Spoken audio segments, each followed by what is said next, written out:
Moabot sa 150 ka mga batang nag-edad og 5 anyos ngadto sa 11 anyos nga taga Lapu-Lapu City ang nabakunahan sa unang 4 ka oras sukad sugdi ang extended pediatric vaccination karong adlaw. Atong sayran ang dugang detalye sa live report ni Luan Mayrondina. May Yes, kay mas bata nga age group ang 5 to 11 years old, hinungdan nga mihimo og nagkadayang gimmick ang taga-local vaccination operation center aron mahanaw ang kahadlok sa mga batang mabakunahan. Daw sama sa adunay usa ka kiddie party sa covered court sa Lapu-Lapu City Central School tungod sa setup ug mga decorations. Naka-Disney character costume usab ang mga vaccinators ug ang mga opisyal sa local vaccination operation center daw nag-ala Star Wars. May pa-dance number usab kining grupo sa mga superheroes.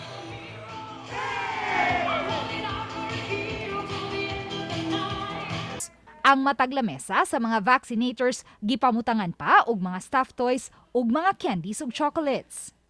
Sa holding area, gilingaw ang mga chikiting sa mga Disney movies, apan sa registration area nga gipahimutang sa usa ka classroom na bantayang nagdasok ang mga ginikanan ug ang ilang mga anak. What na nag-anticipate magdungan sila.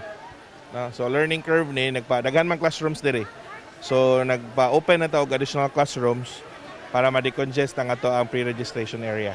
Apan alang kang Attorney James Sison, Deputy Head sa Local Vaccination Operations Center, nga usa kini ka happy problem kay dayag ang paghangup sa mga ginikanan sa bakuna sa ilang mga anak. Apan mi patigbabaw gayud ang kahadlok sa ubang mga bata sa dagom. It's okay.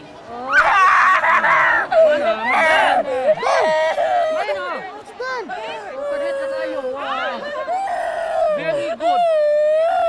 Very good. Oh, very good. Sakit? Sakit dili?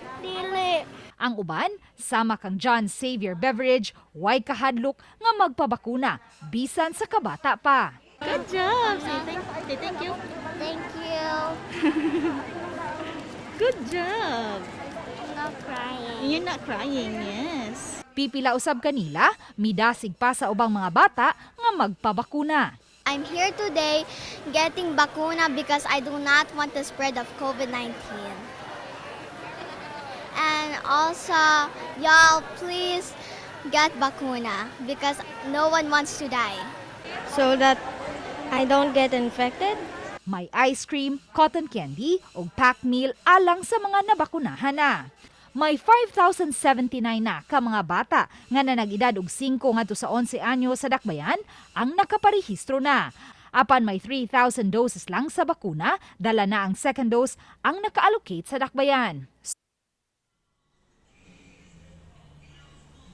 Samtang nagpadayon gihapon ang pagpamakuna sa mga batang na nag-edad og 12 anyos ngadto sa 17 anyos sa mga regular vaccination sites sa dakbayan. Dagang salamat, Luan Mayrondina.